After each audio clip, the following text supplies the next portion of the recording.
Mon général, je commencerai cet entretien que nous envisagions depuis longtemps par un rapide panorama de votre vie et de votre œuvre. Vous êtes venu au monde en 1911 à Turin et vous avez eu votre éducation en France. Quel élément vous prédestinez pour votre carrière militaire, pour votre brillante carrière militaire? Bien, d'abord, je souhaitais, une fois adolescent, devenir architecte. Et je travaillais pour cela dans les ateliers des Beaux-Arts pour préparer mon entrée à l'école des Beaux-Arts. Mais il y a eu la nuit des longs couteaux, en juin 1934, et au cours de cette nuit, comme vous le savez, Hitler a fait assassiner par CSS, la quantité de SA, et ça a ému beaucoup des Français qui découvraient une Allemagne sanguinaire dont ils redoutaient tout. Si bien que ma mère m'a dit, donc tu ne peux pas continuer à faire l'étudiant, il faut que tu t'engages, car nous allons vers une guerre. Alors, comme j'avais passé auparavant mon brevet de pilote, civil et militaire, j'ai rejoint l'armée de l'air à ce moment-là. Alors, la guerre éclate en 1940, vous êtes fait prisonnier dans le midi de la France. Non. La guerre éclate, je suis en Afrique du Nord. En Afrique du Nord. On m'envoie en France en mission, mais à la fin, trop tard pour que je puisse intervenir. Je reviens d'Afrique du Nord, et de là, on m'affecte à Marrakech, au Maroc. Oui. Et c'est là que j'entreprends, à la demande du commandement, une série de conférences anti-allemandes qui me valent 90 jours d'arrêt de forteresse et la radiation du personnel navigant. Et vous échappez, et vous rejoignez les forces libres du général de Gaulle en Grande-Bretagne. À ce moment-là, je prétends que je suis malade, l'hôpital me couvre, les Américains arrivent au Maroc, et je file en Angleterre pour rejoindre les forces françaises libres, et je suis affecté dans un groupe de bombardement lourd, et pendant des mois et des mois, je bombarde la nuit l'Allemagne, la nuit et le jour. C'est-à-dire que vous êtes intégré dans Royal Air Force. Oui, c'était la Royal Air Force. Oui, dans les forces aériennes britanniques. Alors, vous bombardez l'Allemagne, non pas pendant quelques mois, mais pendant quelques années. Non, pas pendant quelques années. L'année 44, l'année 45. L'année 45. C'est là où vous bombardez la Prusse orientale pour faciliter l'avancée des troupes russes et la chute de Berlin. En effet, nous avions même des missions de bombardement qui nous faisaient traverser toute l'Allemagne pour aller bombarder les troupes allemandes sur le front russe. Oui. Et ensuite, nous attaquions aussi des raffineries, comme la raffinerie de Leuna, qui après fait couler beaucoup d'encre, près de Leipzig. Et puis, toutes les villes allemandes ont été plus ou moins bombardées, la Ruhr surtout, parce que c'était l'arsenal, mais aussi Dresde, Magdebourg, Mayence, Cologne, Bonn, enfin, ils y sont toutes passées. Voilà, 17 le soldat. Du simple soldat, au début de la guerre, vous devenez colonel à la fin de la guerre. Non, mais j'avais quand même fait l'école de l'air pour avoir un grade en 1939. Donc, vous bien que j'étais sous-lieutenant. Vous étiez sous-lieutenant et puis vous sortez colonel. Ah bah, lieutenant a suivi la hiérarchie. Bientôt, dans les années 50, vous êtes promu général. Je suis promu général à la fin des années 50. Et dans les années 50, vous commencez la campagne pour doter la France de la force nucléaire, d'abord auprès du gouvernement Guy Mollet, socialiste, puis auprès du général de Gaulle quand il vient au pouvoir en 1958. Non, j'ai commencé plus tôt. J'étais très impressionné, quand j'étais encore à Londres, par les événements d'Hiroshima et de Nagasaki. Et j'ai fait dans la revue La France Libre, à laquelle je collaborais dans le quelque chose d'éditoriaux, j'ai fait un article, un des premiers articles qui était écrit sur le sujet, sur la signification de la bombe atomique. Mais un article moins complet, moins brillant d'ailleurs que celui de l'amiral Castex, qui est sorti un mois après. Et j'ai commencé ma campagne dès cette époque en pensant ceci, en pensant que une bombe, 2 bombes, un avion, 10 hommes avaient suffi pour mettre un terme à une guerre au cours de laquelle les hommes s'étaient affrontés par dizaines de millions, en mettant en œuvre des chars d'assaut par centaines de mille, des canons par centaines de mille, des avions par dizaines de milliers, des bateaux par milliers, et tout ça était arrêté net par un avion, 10 hommes et une bombe. Donc j'ai conclu que pour mon pays, qui n'avait pas les moyens gigantesques de la Russie ou de l'Amérique, la solution était évidemment de se tourner vers l'atome. Elle trouverait toujours les moyens de se fabriquer une dizaine de bombes, d'avoir une dizaine de bombardiers et d'avoir une centaine d'hommes qui se dévoueraient pour la sauver. Alors ça, c'est ce qu'on appelle la doctrine Galois, c'est-à-dire il n'est pas nécessaire d'avoir des milliers de bombes atomiques pour dissuader l'adversaire, il suffit d'en avoir une centaine pour les dissuader, puisque déjà par une centaine de bombes atomiques, on peut détruire la planète. En effet, et je me rappelle de l'entretien que j'ai eu avec Général de Gaulle dans la nuit du 2 ou 3 avril 1956, où comme je lui expliquais cette thèse de la dissuasion dans l'inégalité totale des forces, que vous venez de résumer, il s'était écrié « Vous avez raison, il suffit que l'on soit capable de leur arracher un bras à l'ennemi. » Bien sûr. Voilà. Alors, en même temps, vous rédigez de nombreux ouvrages, dont la stratégie à l'âge nucléaire, sur lesquels Raymond Aron, qui, disons, n'était pas en meilleur rapport avec De Gaulle, s'est exprimé très favorablement en disant que ce livre devait être le livre de chevet de tous les hommes d'État. Oui, alors Raymond Aron, à cette époque, faisait une certaine propagande dans les journaux français, dans le Figaro en particulier, pour faire adopter la conception des États-Unis de la dissuasion, qui était celle que j'ai exposée dans mon livre. C'est pour ça qu'il m'avait tellement pressé pour que j'écrive ce livre.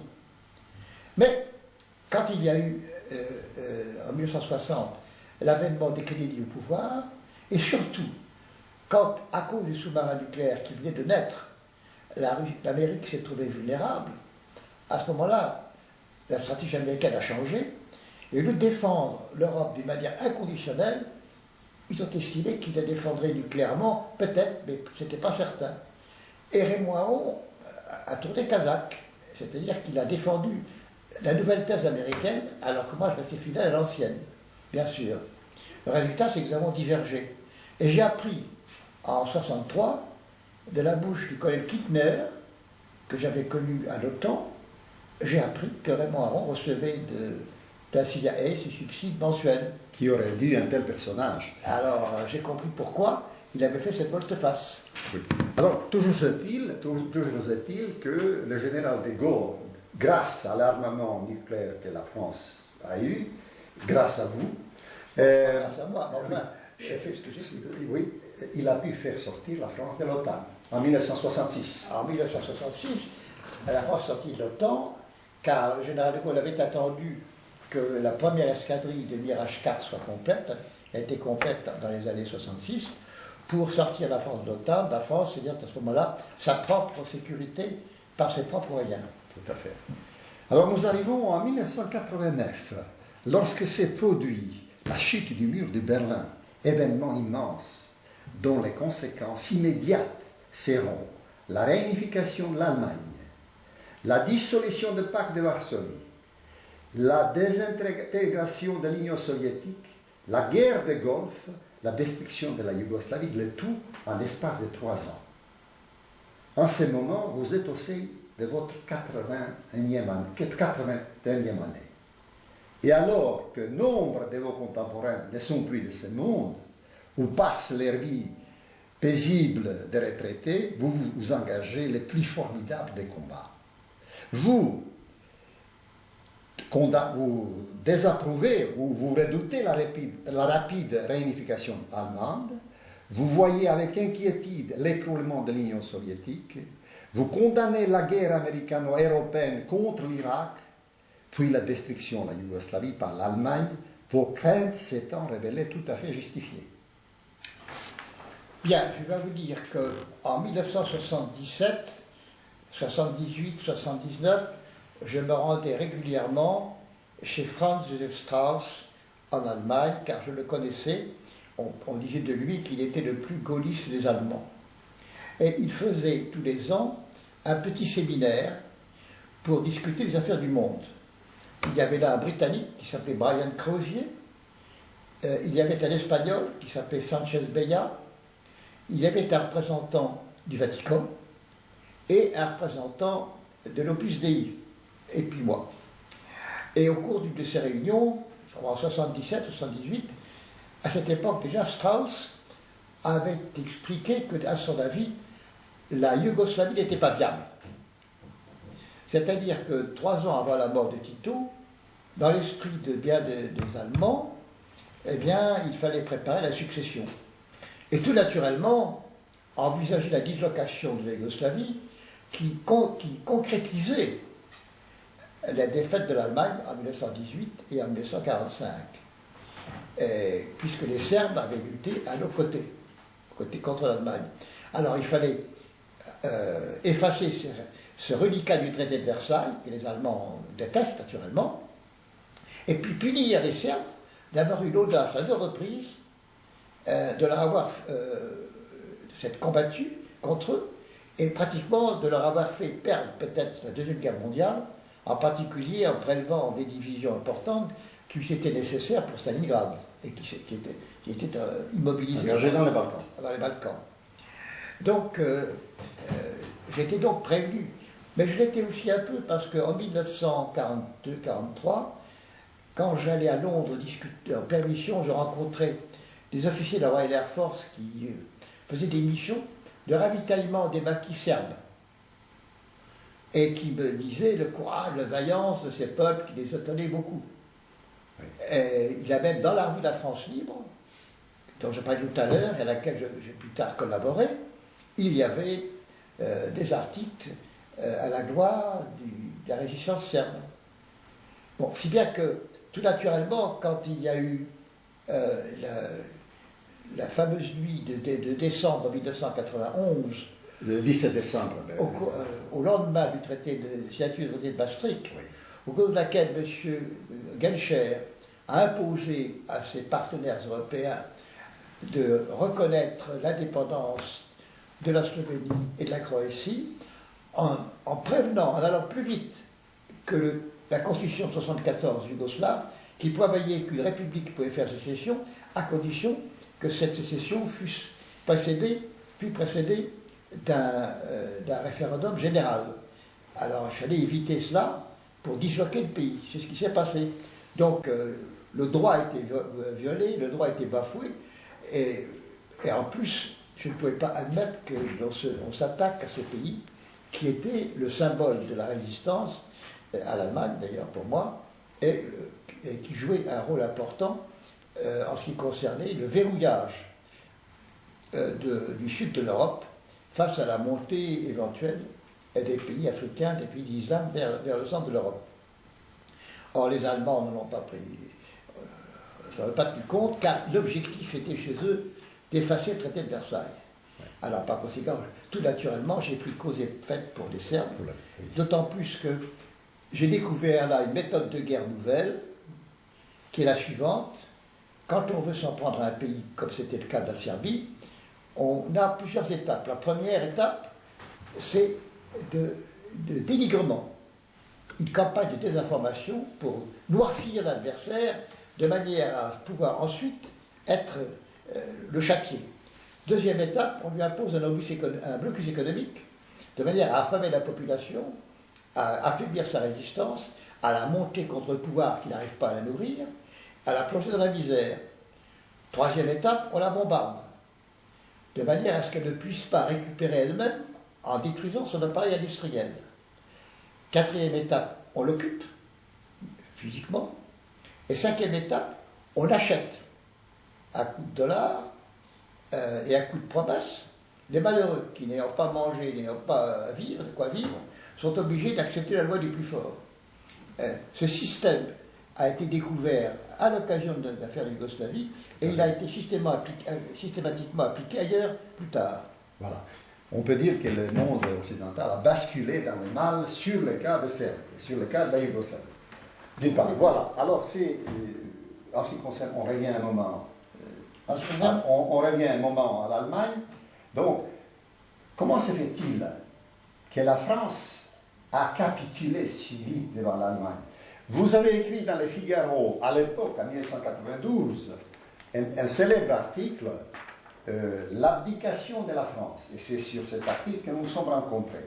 Vous écrivez l'abdication de la France à la veille du traité de Maastricht, au lendemain du traité de Maastricht.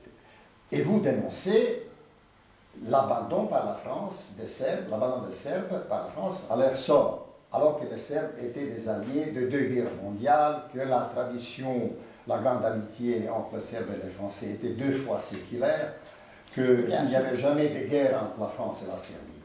Comment se fait-il que la France a abdiqué? La France était, à cause de très mauvaises institutions qui donnent plein pouvoir sans aucun contrôle populaire au chef de l'État élu au suffrage universel, qui se croit naturellement au-dessus des lois.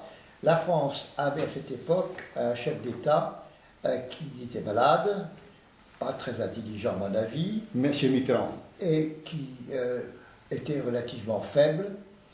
D'ailleurs, M. Kohl n'a jamais cessé de dire que dans les négociations qu'il avait avec lui, il suffit d'insister, il finissait toujours par céder. Parce que c'était un homme malade. Et ensuite, je crois qu'il se moquait un peu de l'intérêt national, qui était secondaire, qui comptait sur l'intérêt personnel. Et se prolonger le plus longtemps possible au pouvoir. Ce qui d'ailleurs l'a fait, puisqu'il a eu la possibilité de faire 2 septennats. Et que les Français n'ont rien compris, ils l'ont réélu une 2e fois. Et sous la pression des États-Unis et de l'Allemagne et de M. Kohl et de M. Genscher, on a sacrifié la Yougoslavie. Et on a sacrifié une vieille alliance, avec la Serbie, de manière à faire plaisir aux Allemands. Car on ne voulait pas, au lendemain du traité de Maastricht, montrer la moindre divergence avec la ligne européenne que voulait imposer M. Kohl aux pays européens. Dans l'affaire de la construction européenne, l'Allemagne a toujours exercé une forme de dictature. C'est elle qui a établi le traité de Maastricht et c'est elle qui l'a imposé. D'ailleurs, il y a un article dans Le Monde de 1994 où vous parlez de la prédominance allemande en Europe. Voilà. Et donc, la Serbie, la Yougoslavie étaient sacrifiées sur l'autel de cette Europe dont on dit que le sort se décide précisément aujourd'hui par le référendum qui est organisé en France. Bon, nous reviendrons plus tard. Par la suite, vous vous rendez plusieurs fois en Serbie et en Bosnie. Vous rencontrez le président Milošević, mais surtout Radovan Karadžić, président de la République serbe de Bosnie, et Ratko Mladić, commandant-chef des forces serbes bosniaques. Vous nouez un excellent contact avec Mladić, et vous donnez même devant lui et devant ses officiers quelques cours de la science militaire. Bon, c'est-à-dire que, science militaire, c'est beaucoup dire, mais il se trouvait que la Yougoslavie, n'étant pas membre du pacte de Varsovie, donc alimentée en informations par la Russie, n'étant pas membre de l'OTAN, naturellement, et par conséquent pas informé des dernières techniques américaines, se trouvait relativement isolé et que certaines conceptions que la guerre froide entre l'Amérique et la Russie avait créées, lui étaient à peu près étrangères. Donc, comme j'avais été longtemps à l'OTAN, je connaissais à peu près leur stratégie, il était pour moi facile d'expliquer ce que je croyais comprendre de la stratégie américaine d'un côté et de la stratégie russe de l'autre pour mettre les alliés serbes au courant. Et c'est comme ça que j'ai pu travailler avec Jean Mladić, avec le ministre de la guerre, de la défense, Bulatović, je crois. Oui. De la défense. C'était Perišić à l'époque, je crois, mais bon. Parlons pas. Oui, n'en parlons pas. Il s'est compromis plus tard. Et c'était pour moi une manière de rendre un peu service à un pays ami. Et c'est comme ça que Gérald Mladić est devenu un ami et qu'après il m'a rendu un immense service que nous allons évoquer. Oui, nous allons parler maintenant. Alors nous arrivons en 1995, l'année catastrophique pour les Serbes à l'ouest de la Drina. La Croatie aidée politiquement, militairement, médiatiquement, financièrement par l'Ouest, fait crouler la République serbe d'Ukraine, en même temps que l'OTAN se lance en septembre 1995 dans le bombardement de la République serbe.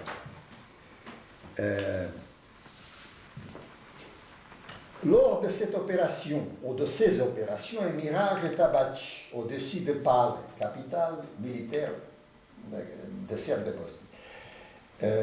Deux pilotes français sont éjectés, faits prisonniers des Serbes, les capitaines Chifo et lieutenant Jouvesso, je crois. Les gouvernements français qui ne vous laissaient pas à l'époque vous exprimer à la télévision se souviennent de vous et de vos bons rapports avec les Serbes et vous chargent discrètement d'une mission auprès du général Mladic en vue d'obtenir la libération des deux pilotes. Comment cela s'est-il passé? C'est d'autant plus important que vous nous racontiez cela que deux personnages, un ancien préfet Jean-Charles Marciani et un oligarque russe Arkady Gaïdamak, réfugié à l'ouest et qui disposait déjà de 4 passeports français, anglais, canadien et israélien, ont développé pendant des années toute une fable tendant à usurper les rôles que vous avez joués et à démontrer que le général Mladic a marchandé la libération des pilotes. En fait, il ressort d'un récent film à la télévision française, à la FR2, que ces sommes prétendument demandées par le général Mladic étaient détournées au profit de ces deux personnages. Bien, ce que je sais, c'est passé de la manière suivante. Un vendredi, qui devait être le 10 novembre 1995, alors que j'allais partir en week-end chez moi en Normandie, je reçois un coup de téléphone et une voix que je ne connais pas me dit « Il faut que je vous voie immédiatement ».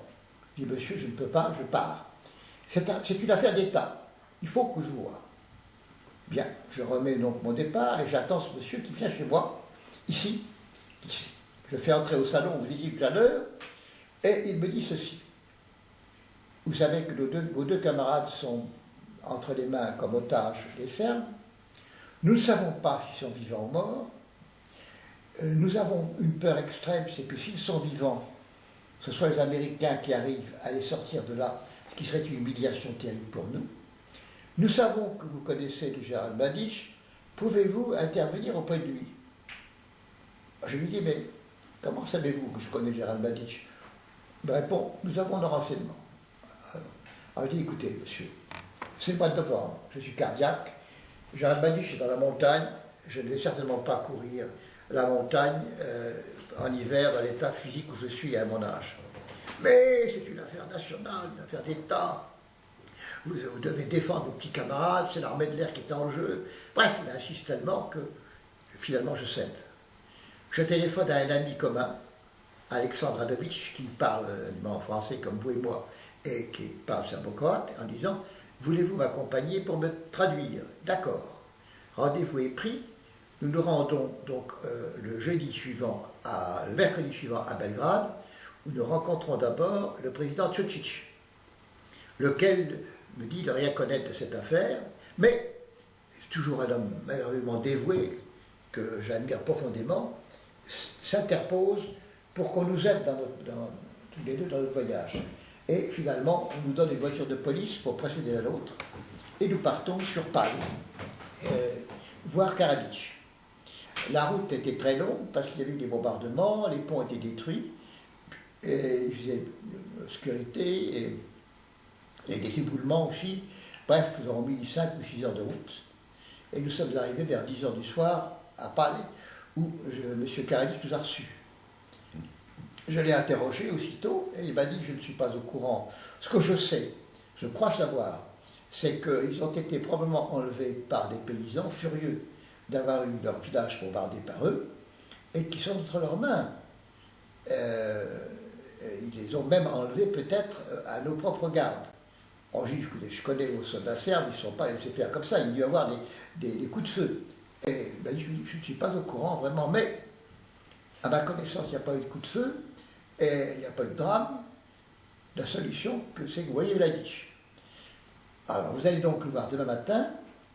Je vais vous faire conduire Dans la montagne, là-haut, il y a un hôtel qui servait pour les Jeux Olympiques dans le passé. Ouais. Alors, j'étais dans cet hôtel qui n'était pas chauffé. Il devait faire -10. Pour un cardiaque, ce n'était pas la réussite.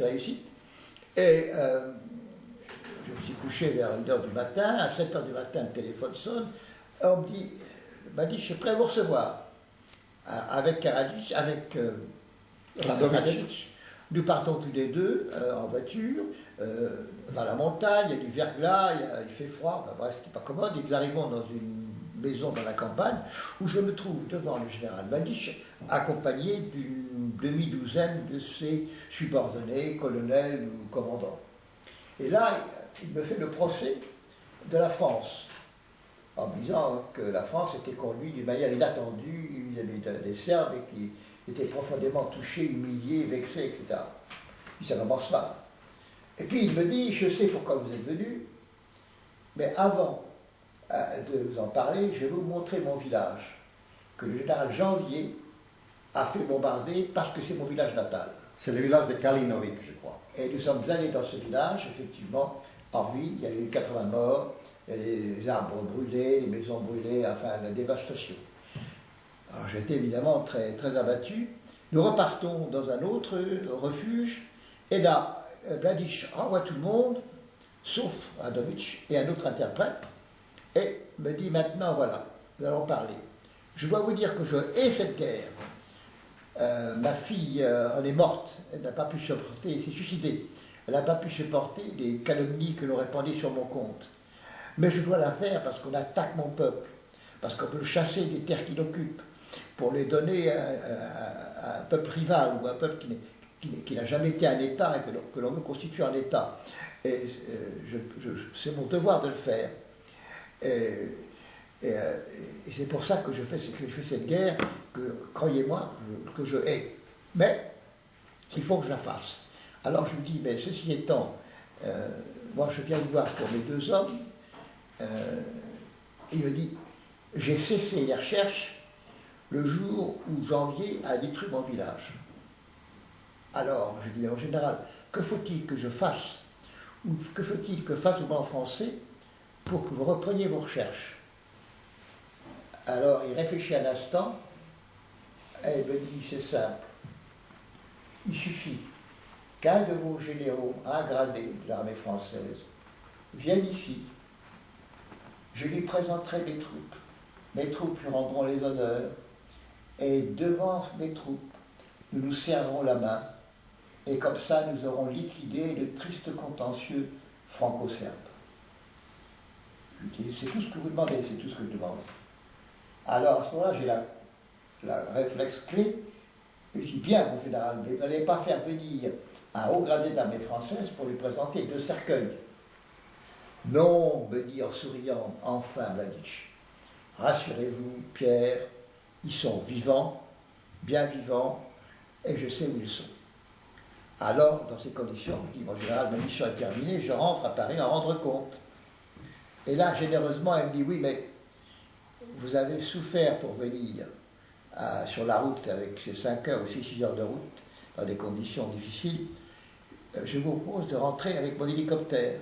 Mais ils ne veulent pas souvent, parce que je n'ai pas de pièce de rechange, et surtout, le général Janvier veut l'abattre. Il faut dire que le général Janvier est commandant en chef de... Français. Et le général Janvier veut l'abattre. Si bien que vous volerez, si vous partez avec, vous volerez très basse altitude. Ça ne vous gêne pas. Je dis pas du tout, ça ne me gêne pas du tout, au contraire. Et nous voilà embarqués dans l'hélicoptère, si bien que 50 minutes plus tard, nous étions à Belgrade. Nous sommes rendus aussitôt chez le président Tchadchitch pour lui rendre compte de cette mission. Et le président Tchadchitch nous a conduits à l'aérodrome. Et là, nous avons pris nos billets sur Air France, qui partait à 6h du soir, elle devait être 5h30. Et au moment du départ, peu avant le départ, la police de Milosevic est arrivée pour me fouiller. Parce qu'elle se demandait ce que Mladic m'avait confié, m'avait donné, m'avait dit. Il voulait savoir, naturellement. Alors, le président Tchadchitch a rouspété, elle s'est plaint, mais il n'y a rien à faire.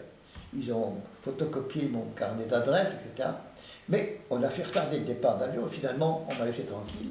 Et je suis parti, j'étais à Paris à 8h du soir.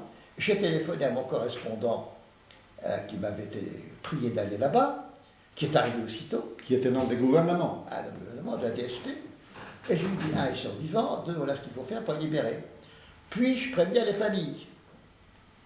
Et cet homme, qui était un grand secrétaire d'État d'ailleurs, a dit, écoutez, vous avez fait votre travail, maintenant c'est au gouvernement à faire le sien. Tenez-vous tranquille. Bien. Alors, ancien militaire, j'ai obéi, j'ai rien fait. Et à ma grande surprise, pendant un mois, il ne s'est rien passé. Le 7 décembre, donc 2 semaines plus tard, le 7 décembre, les familles des deux malheureux, qui ne savaient toujours rien, auxquels on n'avait rien dit, sont allés voir M. Millon, Ministre de la Défense. Ministre de la Défense, pas brillant d'ailleurs, mais enfin, il était de la Défense quand même. Oui. Et il a été le voir pour dire oui ou non, Sottillon, qu'est-ce que vous savez sur eux? Et Millon a dit, je ne sais rien, il a reçu des ordres. Alors, je ne sais rien, mais je vous invite à déjeuner. Ah, les familles n'ont dit pas question de déjeuner avec ce bonhomme, nous voulons savoir ce que sont nos enfants. Ils sont partis. Et c'était le silence. Ça n'est que le 12 décembre, au moment où les signataires du traité de Dayton venaient consacrer ces signatures à Paris, que le président de la République a prétendu lancer un ultimatum à Balich et a envoyé, comme prévu, un haut gardien de l'armée française pour récupérer les deux hommes. Donc, il y a eu, à mon avis, toute une manœuvre qui consistait à faire un coup d'éclat à la veille de cette rencontre et à s'attribuer au pouvoir le mérite de leur libération. Bien, moi, ça ne me regarde pas, je suis serviteur de l'État, que ce soit un autre, ça m'est égal. Où j'ai trouvé ça mauvais, c'est que pendant le même temps, la presse française a reçu des consignes. Et dans le Figaro, dans Libération, dans Valeurs Actuelles, dans différents journaux, dans magazines, on a expliqué que Balich avait des exigences inadmissibles, que c'était un formant, qu'il demandait ceci, il demandait l'impunité, il demandait des armes, il demandait de l'argent. Il y a même un journaliste du Figaro qui a eu le culot d'écrire que je lui avais dit, moi, que l'exigence de Balich était inacceptable, alors que je ne connais pas ce journaliste et que je l'ai jamais vu. Donc on a inventé pour noircir le personnage. Tout à fait. Donc c'était vraiment une opération absolument répugnante, dont le général Balich aurait dû sortir grandi. Oui, c'est pour garder le discrédit sur le général Balich. Il faut qu'il n'apparaisse pas comme un homme d'honneur, un chevalier. Il fallait porter le discrédit sur lui. Oui. Alors, et c'est pourquoi le gouvernement a été complice dans cette affaire. Alors là-dessus, je ne sais pas s'il a été complice, ce que je sais, c'est que là-dessus, j'ai inventé le terme, il y a une industrie des otages. Oui. Il y a un certain nombre de personnages qui se sont dit, il y a de l'argent à gagner. Oui, alors juste un mot sur deux personnages que j'ai mentionnés, sur Marciani et Gaïdamak. Ils ont développé... Ne donnez pas de nom encore. Il y a des personnages dont nous ne dirons pas le nom, qui ont estimé qu'il y avait de l'argent à gagner et qui ont prétendu, eux, qu'ils pouvaient sortir ces deux hommes de leur prison, mais moyennant une somme relativement considérable qui, naturellement, n'a jamais été dans la poche du général Balich, qui a disparu. Et c'est ce que j'appelle une industrie d'otages. Ça existe maintenant de plus en plus. C'est une manière de gagner de l'argent sur le dos des malheureux qui sont pris en otage. En plus, inventant des choses qui sont absolument inexactes, par exemple, disant qu'ils avaient obtenu la libération grâce à la pression des Russes. Or, le ministre des Affaires étrangères russe, le 11 décembre, disait il faut que les Serbes rendent ces deux hommes s'ils sont encore vivants. Donc, 3 semaines, un mois après ma propre visite là-bas, le gouvernement russe ne savait pas, ça n'occupait pas, ne savait pas du tout s'ils étaient vivants ou morts. Et par conséquent, on avait ce personnage qui avait inventé ça de toutes pièces. Et c'était un ensemble de tromperies et d'escroqueries. C'est pour ça que j'ai fait une petite plaquette qui s'appelle « De l'honneur militaire en pensant à Balich, à l'erreur politique en pensant à ces gens-là. Tout à fait. Nous avons... Stop. Alors, mon général, nous arrivons à la guerre du Kosovo, dite du Kosovo. Et contrairement aux affirmations des dirigeants occidentaux, en premier lieu de Clinton, Blair, Chirac et Schroeder, que tout a été fait pour trouver une solution pacifique à la crise kosovienne, c'est bien au contraire que tout a été fait, en particulier de la part de Madeleine Albright, que vous aimez appeler bombing Albright, pour saboter, pour échouer une solution pacifique de cette crise. Les Serbes auraient-ils pu agir autrement qu'il n'ait agi? Naturellement, dans les accords, plutôt les conversations de Rambouillet, lorsqu'on a vu que la position serbe était difficilement condamnable, alors on a inventé une annexe particulière à l'accord qui exigeait que la Serbie, comme s'il avait été vaincu après une guerre, accepte l'occupation totale de son territoire, fournisse gratuitement tous ses moyens de communication, de télécommunication, de circulation aux troupes d'occupation, de manière à être dans la situation d'un pays vaincu, humilié, battu, défait et complètement entre les mains de l'occupant. Tout naturellement, aucun dirigeant digne de ce nom ne pouvait accepter un texte pareil. Et heureusement, pour la dignité de la Serbie, M. Milosevic l'a refusé. Alors on lui dit, ah, vous sabotez les accords, et par conséquent, on va vous bombarder. Voilà. C'est comme ça que les affaires ont repris, et que les bombardements ont repris sur le Kosovo. Et sur la Serbie. Et d'une manière d'ailleurs, pour eux, fort maladroite, puisque, comme vous le savez, la quasi-totalité des forces serbes était intacte, presque intacte, et qu'en revanche, la population civile a beaucoup souffert. Je ne sais pas si c'était délibéré ou si c'était simplement de la maladresse stratégique. Et il y avait une espèce de sentiment d'humiliation au sein de l'OTAN. Parce que c'était un échec. C'était un échec militaire. L'échec a été ensuite dans les accords de Dayton. Voilà des pays comme la France, les États-Unis, l'Angleterre, l'Allemagne, qui se prétendent partisans de la multi-ethnicité et de la multiconfessionnalité, et qui ont réussi quoi? D'abord à détruire la Yougoslavie, ensuite à épurer la Croatie, c'est Serbe, à épurer l'Albanie, le Kosovo, c'est Serbe, et à séparer des populations qui avaient relativement bonne intelligence grâce à Tito en Bosnie, pour faire des États éthiquement purs. Alors vraiment, c'est vraiment pas la consécration de leur thèse. Finalement, il n'y a que la Serbie qui n'est pas éthiquement pure. Et la Serbie qui n'a pas est le seul pays qui a été désigné à la validité publique, qui elle est multiconfessionnelle et multiéthique, en recevant des Croates, en recevant des musulmans, en recevant des musulmans, etc. Et même des Albanais, des Hongrois. Alors passons maintenant à un sujet crucial pour le destin de l'humanité. Pardon? Passons maintenant à un sujet crucial pour le destin de l'humanité. L'Occident, ou plus précisément les États-Unis et la Russie. On assiste à une vaste conspiration contre la Russie depuis la chute du mur de Berlin, qui ne cesse d'être mise en place, donc depuis l'écroulement de l'Union soviétique, et depuis 2 ans avec les renversements des régimes en Géorgie, en Ukraine, en Kyrgyzstan, et avec la tentative pour faire la même chose en Ouzbékistan. On constate donc que ces agissements contre la Russie ont acquis une nouvelle dynamique. C'est pratiquement une guerre contre la Russie. Jusqu'à où peuvent aller les États-Unis sans provoquer une réaction d'autodéfense de la Russie, ou bien est-ce pour la Russie trop tard? Est-ce pour la Russie déjà trop tard? Y a-t-il de l'espoir pour la Russie face à cet encerclement de la Russie que nous voyons, auquel nous assistons? Eh bien, à mon avis, la chose se présente de la manière suivante. Comme vous le savez, à partir du début des années 90, avec la dislocation de l'Union soviétique, les États-Unis sont devenus l'unique superpuissance mondiale.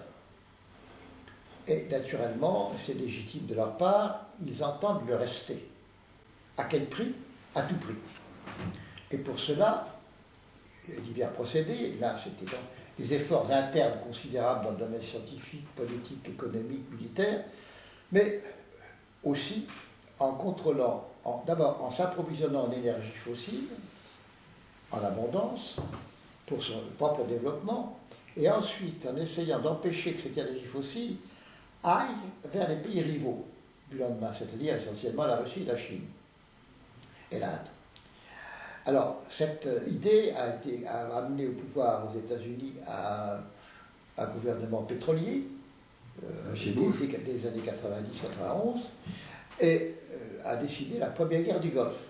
L'objectif était peut-être, à mon avis, était d'attribuer à l'allié saoudien, qui était le grand allié à l'époque, les quotas de production de l'Irak, qui était un pays musulman, certes, mais progressiste, socialisant, disait-il, mal vu parce que laïque par les autres pays musulmans, donc facilement désigné à la valide arabe. D'où la première guerre. Cette première guerre a eu comme conséquence inattendue le déploiement en Arabie Saoudite d'un corps expéditionnaire important de centaines de milliers d'Américains et d'Européens, formant la forte coalition. Et la réaction a été le choc de civilisation, à savoir que la population d'Arabie Saoudite a mal supporté les mœurs occidentales, ce qui a fait le lit d'Oussama Ben Laden. Et il y a eu des attentats que vous savez, en 93 aux États-Unis, en 95 plus tard à Dharan, en Arabie Saoudite, les attentats terribles en Afrique de l'Est, les attentats contre le bateau Cole au Yémen. Et les Américains ont supporté tout cela pendant quelque temps, et puis enfin, quand il y a eu l'affaire du 11 septembre 2001, la coupe était pleine, il était clair que l'Arabie Saoudite avait joué plus ou moins un double jeu et qu'on ne pouvait plus leur faire confiance. Alors il y a eu un renversement de politique en disant nous ne pouvons plus faire confiance à ces pays, la solution pour nous est d'exploiter nous-mêmes le pétrole là où il existe. Et le seul pays où nous pouvons le faire facilement, c'est l'Irak, parce que nous l'avons détruit en 91, parce que nous l'avons survolé et affaibli, animé par un blocus économique qui a fait plus d'1 million de morts, et qu'il est exsangue, donc ça sera une promenade militaire. Et d'où la deuxième guerre du Golfe. Elle a été précédée, comme vous le savez, d'une opération contre les talibans qui s'étaient réfugiés, installés en Afghanistan. Bien sûr. Ce qui a permis aux États-Unis de s'installer à leur tour en Afghanistan. Bien anticipé. Or, maintenant, depuis quelques mois, le constat est net, c'est partout l'échec. Échec en Afghanistan, où la révolte continue, les talibans reprennent une importance. Échec en Irak, où il y a tous les jours 25 ou 30 morts. Et les Américains doivent se rendre compte, je ne sais pas s'ils se rendent compte, ils se sont rendus compte que leur croisade, que j'appellerais arabo-pétrolière, a été un échec et qu'ils ont un terme d'opération bien plus facile qui est la Russie, plutôt des restes de l'Union soviétique. Pourquoi? Eh bien, parce qu'aller prêcher la démocratie dans les pays arabes ne présente aucun attrait pour eux, étant donné que le Coran suffit. Il n'y a pas besoin de parlement, pas besoin de palabres, de discussions, il suffit de lire le Coran. C'est à la fois une manière de vivre et un enseignement confessionnel et spirituel, les deux.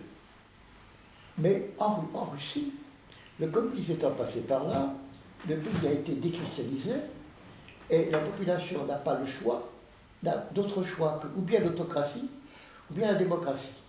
La question confessionnelle joue un rôle plus réduit. Par conséquent, on peut aller là-bas prêcher la démocratie. Ça prendra. Ça ne prend pas en arabe, chez les arabes, mais ça peut prendre chez les slaves. Alors, comment faire? Eh bien, on va procéder par étapes. D'abord, grâce à l'Union européenne, qui qui a pour bras armé l'OTAN. L'OTAN s'est étendue maintenant aux Pays baltes, et donc à la frontière de la Russie. Maintenant, il s'agit de gagner d'autres territoires. Alors, on a commencé, à cause de la Caspienne, par la Géorgie. Par la Caucase. On a chassé M. Shevardnadze pour mettre un ancien étudiant de l'Université de Columbia aux États-Unis à la tête du pays, en étant sûr que qu'il sera bien américanophile. Et puis, on a fait pression sur le président d'Azerbaïdjan, qui a les pétroles de Bakou, pour que l'OTAN un jour vienne y défendre, contre qui je ne sais pas, y défendre les puits de pétrole. Et puis, on a monté l'opération d'Ukraine pour séparer l'Ukraine de la Russie par la révolution orange. Alors, il y a eu la révolution des roses, d'abord au Géorgie, ensuite la révolution des oranges en Ukraine. Et récemment, à l'occasion des manifestations du 60e anniversaire de la victoire, M. Bush a été invité à se rendre à Moscou. Mais, au lieu de se rendre à Moscou, il a atterri directement à Riga, dans les Pays-Bas, pour bien montrer que c'était son territoire à la frontière de la Russie. Et là, à Riga, il a fait des discours en expliquant qu'il fallait que les Russes ne gênent pas le développement de la démocratie à la frontière et à l'intérieur de leur pays. Et puis, il a assisté à la grande parade militaire et s'est envolé en Géorgie, où il a reçu un accueil triomphal en faisant la même recommandation.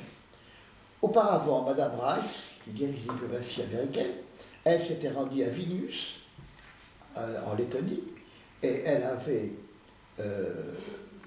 chanté la même chanson, mais elle avait même convoqué les opposants au régime du gouvernement de Biélorussie pour les encourager à activer leur action pour renverser leur gouvernement qui était pro-russe.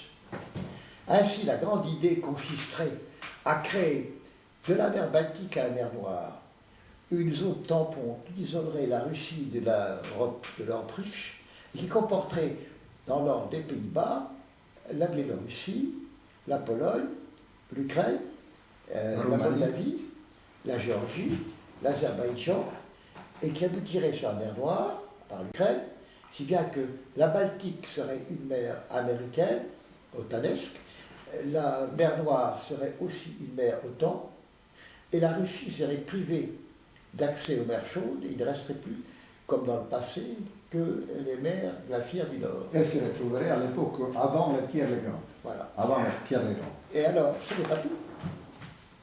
La guerre d'Afghanistan a permis, avec l'accord d'ailleurs de M. Poutine, qui ne peut pas faire autrement à cause de l'affaire Tchétchénie, a permis aux Américains de s'installer des bases aériennes au Tadjikistan, au Kirghizistan et à l'Ouzbékistan. Et ces bases aériennes, comme toujours, sont suivies de l'arrivée d'un certain nombre d'organisations non gouvernementales qui ont pour objet des opérations caritatives, des opérations culturelles, des opérations d'assistance, mais aussi de faire l'encerclement de la Russie sert aussi les intérêts américains en étant tout près de la Chine. Et ce qui est frappant, c'est que le rideau de fer qui passait avant par le méridien de Berlin a été reporté 5000 km vers l'est, sous forme du rideau de la démocratie avancée, et il passe par la frontière de Chine. Est-ce que les Américains vont réussir? Quelle est votre intuition? Ça, je n'ai pas d'avis là-dessus. Je pense qu'ils peuvent réussir, mais il y a un élément qui va les gêner beaucoup, c'est la prospérité chinoise. La production chinoise, à mon compte, va révolutionner, à mon avis, l'économie mondiale, y compris l'économie américaine. Les Chinois vont s'approprier peu à peu, progressivement, des secteurs entiers de la production en ruinant celle des autres pays. Donc simplement, pacifiquement. Les Américains sont obligés, pour rester l'unique superpuissance, de faire la guerre. La Chine devient une superpuissance dans la paix. simplement par le travail. C'est qui un- Alors, le résultat, c'est elle attire à elle des milliards, des millions et bientôt des milliards de son côté. Et que du côté occidental, le nombre de comptes, le nombre va diminuer, le nombre des partisans va diminuer. Parce que, malheureusement, les procédés qui ont été utilisés pour faire la guerre ont détruit la renommée libérale et la renommée morale de cette nation. Et la Russie, est-ce qu'elle est menacée Alors, dans son Russie, existence? la Russie a un atout extraordinaire, c'est la Sibérie. C'est-à-dire la seule réserve mondiale qui n'est pas totalement exploitée et dont dépend le développement de la Chine, qui dépend entièrement des richesses, à mon avis, qui se trouvent en Sibérie. Évidemment, la Sibérie. Donc, la Russie est l'arbitre du différend qui va opposer les États-Unis à la Chine. Heureusement qu'elle dispose d'un armement atomique formidable et que la Russie est que... Elle a de quoi tenir à l'écart, éviter toute idée de guerre. C'est une bonne nouvelle que vous dites. Enfin, maintenant, disons un mot sur l'Europe. Comment? Disons un mot sur l'Europe, dont l'essor, à en croire l'establishment politico-médiatique de l'Ouest, se jouerait précisément avec le référendum qui a lieu aujourd'hui, ce dimanche, même en France. L'Europe, d'après vous, telle que l'on a construite jusqu'à présent, est-elle une sorte de tour de Babel condamnée à s'écrouler tôt ou tard? Alors, la vérité, l'Europe est une idée, mais ça ne peut pas être une réalité. Et à cette idée, nous avons sacrifié un demi-siècle de nos activités. Et le résultat de ce demi-siècle est clair. Le niveau de vie en général a baissé. L'Europe est sortie peu à peu de l'histoire, elle ne compte pratiquement plus, parce que pour qu'elle compte, il est fallu que quelqu'un exerce une pleine souveraineté. Or, les abandons de souveraineté qui ont été consentis pour construire cette Europe font qu'il n'y a plus de souveraineté nulle part. Elle n'est ni à Bruxelles, qui est un demi-pouvoir, ni dans les États qui ont perdu de souveraineté. Regardez le cas particulier de la France. Le gouvernement français n'est même pas capable de fixer lui-même le taux de TVA de ses restaurateurs. Or, dans tout État, la souveraineté ne se partage pas. La construction européenne, telle que la prévoit M. Giscard d'Estaing, met sur pied des institutions qui sont absurdes. Elles ne sont ni fédérales, ni autoritaires, ni en empire. Elles sont le résultat de différents compromis. Comment voulez-vous que cette Europe soit gouvernée dans des conditions pareilles? Prenez le cas des affaires étrangères, où le ministre des Affaires étrangères de cette Europe devrait tenir compte de l'avis de 35 ministres des Affaires étrangères. Ça ne tient pas debout. Alors, la réalité, à mon avis, c'est qu'une fois cette constitution votée, elle sera tellement ridicule d'emploi et tellement faible qu'on en viendra tout automatiquement à un système totalement fédéral à l'américaine. Mais à ce moment-là, les pays européens deviendront des provinces. Et la France sera tout au plus l'Oregon ou, mettons, la Louisiane. Et par conséquent, aura perdu toute autorité, toute liberté d'action, toute souveraineté.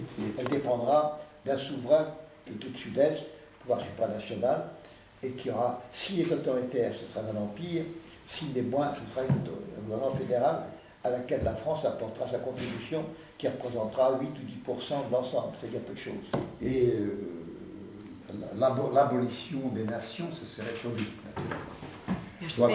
Voilà, je vais mettre. Alors, toute dernière chose, voilà, pour conclure, quel serait votre message aux Serbes, après toutes les épreuves qui, depuis 15 ans, ils n'ont cessé de traverser, que je n'ai pas besoin d'énumérer, puisque vous les avez partagées avec nous, faisant preuve d'une constance et d'une fidélité admirable, c'est dont notre peuple vous est profondément reconnaissant. C'est d'abord moi, comme Français, qui dois lui être reconnaissant des sacrifices qu'il a ressentis en commun avec nous pendant les 2 dernières guerres. Ce sont des choses qui ne s'oublient pas. En ce qui concerne l'avenir, je sais qu'il est très difficile de porter un jugement quand on est relativement à l'abri, comme je le suis en ce moment, et qu'eux sortent d'une guerre affreuse, d'un bombardement, et qui les a plongés à la misère. Mais pour moi, leur avenir n'est assuré que dans l'indépendance, à savoir le refus de l'ingérence étrangère, même si provisoirement cela peut être coûteux. Car pour un peuple, il y a une chose qui compte, c'est la liberté et l'indépendance et sa propre souveraineté sur lui-même. À partir du moment où il commence à composer et qu'il accepte les pressions d'un autre peuple, il perd son âme. Et la recommandation que je ferai, c'est dans la misère, de garder son âme. Le livre de vos mémoires s'appelle Le sablier du siècle, Peščaný veka. Dieu merci, le sablier de votre vie ne s'est pas encore égrené. Parce que, enfin, exactement dans un mois, le 29 juin prochain, vous ne parlez pas d'âge. Oui, vous fêterez vos 94 ans. Pourquoi pas, oui. Eh bien, j'en profite pour vous exprimer tous mes vœux et les vœux de millions de nos téléspectateurs pour que vous puissiez encore pendant des années continuer votre grande mission au service de la justice et de la vérité. Merci mon général. C'est moi qui vous remercie de votre gentillesse. Bravo.